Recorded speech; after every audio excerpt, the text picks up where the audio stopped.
पिछली क्लास में हमने पढ़ा था सिंक्रोनस बीसीडी काउंटर। इसमें अपन देखेंगे असिंक्रोनस बीसीडी काउंटर। काउंटर्स को हम डी फ्लिप फ्लॉप से भी डिजाइन कर सकते हैं। तो इस काउंटर में आप देखिए सीक्वेंस वही है। आपको सीक्वेंस कैसे काउंट करना है, यदि आपको बीसीडी डिजिट काउंट करनी है तो आपको 4 बिट लेनी होगी। 4 बिट की इंफॉर्मेशन को स्टोर करना है तो 4 फ्लिप फ्लॉप होंगे।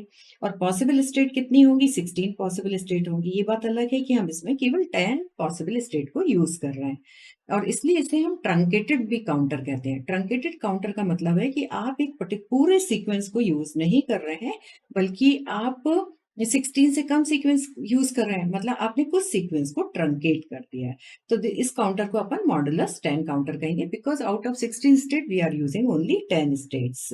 तो काउंटर, इसको डिकेड काउंटर भी कह सकते हैं क्योंकि 10 स्टेट काउंटर है। मतलब हमें किस सीक्वेंस से किस सीक्वेंस तक काउंट करना है। Will start with 0 0 0 0 to 9 1 0 0 1। तो it is called BCD decade counter.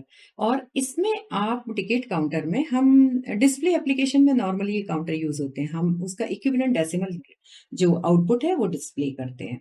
और ट्रंकेटेड काउंटर को डिजाइन करने के लिए आपने क्या करना है, आपको एक पर्टिकुलर काउंट के बाद एक फोर्स से काउंटर को रिसाइकल कर देना है और सारी पॉसिबल स्टेट को रीसेट करके फिर से 0 कर देना। राइट। तो इसमें आपका सपोज हम 4 बिट का काउंटर यूज करें, 4 बिट है तो 4 फ्लिप फ्लॉप यूज करें। चूंकि हमने इसका डिजाइन डी फ्लिप फ्लॉप से किया है तो हमने इसमें डी फ्लिप फ्लॉप यूज किए। बिट की आप लेबलिंग कर दें। जो आपका D0 है ये लीस्ट सिग्निफिकेंट बिट है, then D1, then D2, then D3। और सीक्वेंस आपको क्या जनरेट करने हैं, 0 0 0 0 0 0 1 0 0 1 0 and will go up to, कहाँ तक आपको जाना है, 9 तक जाना है। 9 में जाने के बाद आपका फ्लिप फ्लॉप वापस से 0 पे सेट होना चाहिए और rest of the state will be truncated. क्योंकि हमने इसको असिंक्रोनस काउंटर कह रहे हैं, इसका क्या मतलब है कि जब आपका फर्स्ट फ्लिप फ्लॉप 1 हो जाए उसके बाद इसको हम एज अ क्लॉक यूज करेंगे सेकेंड फ्लिप फ्लॉप पे। जब ये दोनों 1 1 हो जाए तो हम इसको फिर यूज करेंगे नेक्स्ट डेट 0 1 0 0 में। तो आपका चूंकि क्लॉक जो है वो एक कॉमन क्लॉक नहीं है, बल्कि प्रीवियस स्टेज का फ्लिप फ्लॉप जो है it is triggering to the next flip flop, जिसको आप कह रहे हैं असिंक्रोनस फ्लिप फ्लॉप। अब देखिए इसमें हमने क्या किया हुआ है, आपका D0, किसी भी फ्लिप फ्लॉप के 2 आउटपुट होते हैं। तो जो D0 फ्लिप फ्लॉप है इसकी स्टेट क्या होगी, Q0, D1 की Q1, Q2 और Q3। और इसका दूसरा जो आउटपुट होता है किसी भी फ्लिप फ्लॉप का वो इसका कॉम्प्लीमेंटेड आउट होता है, Q0 बार, Q1 बार, Q2 बार, Q3 बार। तो हमने Q0 बार को यूज किया हुआ है फर्स्ट फ्लिप फ्लॉप का D0 इनपुट देने में। तो जैसे ही आप Q0 यदि 1 है तो Q0 बार क्या हो जाएगा, Q0 यदि 0 है तो Q0 बार हो गया 1। तो आप यदि 1 इनपुट देंगे और क्लॉक जैसे इसको हिट करेगी तो इसका आउटपुट आ जाएगा 1 0 0 0। जब ये 1 हो गया तो आप इस 1 को यूज कर रहे हैं दूसरे फ्लिप फ्लॉप की क्लॉक देने में। और आपका पहला फ्लिप फ्लॉप का Q0 बार 0 होगा तो अगली बार आपका ये 0 हो जाएगा और इस पे आ जाएगा 1। And this is how successively we are able to generate the sequence 1 0 0 1। अब आपने क्या करना है कि जैसे ही ये 1 0 0 1 हो जाए तो आपको इस फ्लिप फ्लॉप में decoding circuit should be there. और डिकोडर सर्किट उस पर्टिकुलर स्टेट को आइडेंटिफाई कर ले और इस स्टेट को आइडेंटिफाई करने के बाद फ्लिप फ्लॉप को, सारे फ्लिप फ्लॉप को रीसेट कर दे।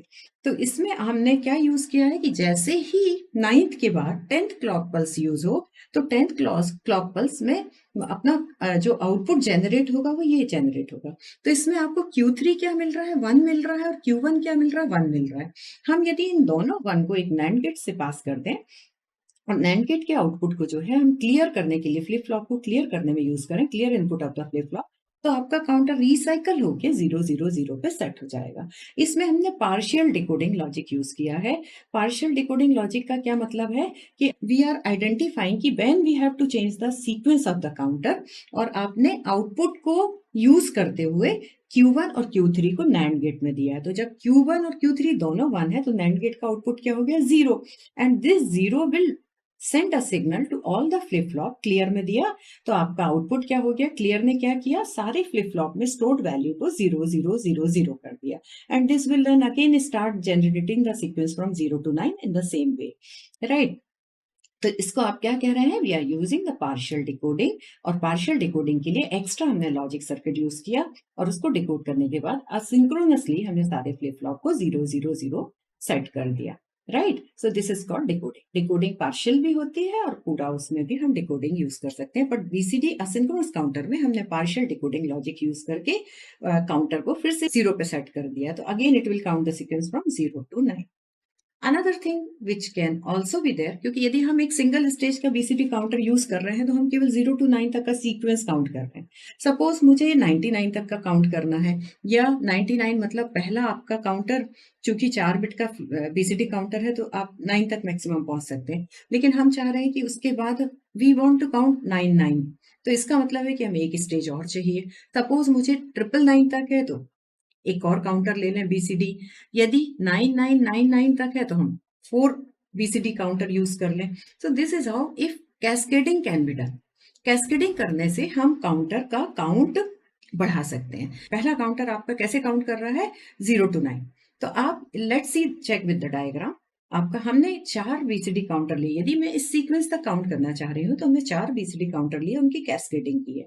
कैस्केडिंग कैसे की है, जब 1s काउंटर है, 1s काउंटर जब 0 to 9 काउंट कर लेगा तो ये काउंटर क्या होगा, इसका लॉजिक सर्किट इसको रीसेट करके फिर से क्या करेगा, 0 0 0 0।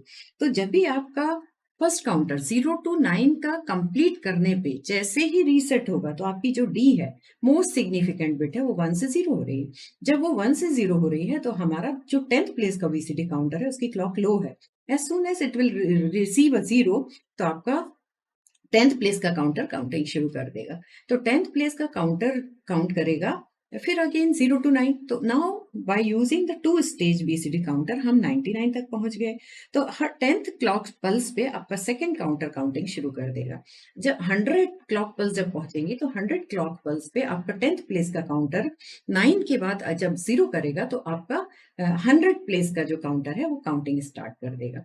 और 100 प्लेस का काउंटर का जब मोस्ट सिग्निफिकेंट बिट 1 से 0 ट्रांजिट करेगी तो 1000 प्लेस का काउंटर स्टार्ट कर देगा। And this is how we can 1s 10th 100th 1000 ऐसे 4 काउंटर को यदि हम क्लब कर दें तो हम चारों काउंटर से सीक्वेंस को एनी सीक्वेंस और any digital value from 0 0 0 0 to इस बीच की कोई भी वैल्यू आप काउंट कर सकते हैं। लेट एज्यूम कि आपका काउंटर अभी काउंट कर रहा है 7364। इसका क्या मतलब है कि फर्स्ट प्लेस पे क्या है, 0100।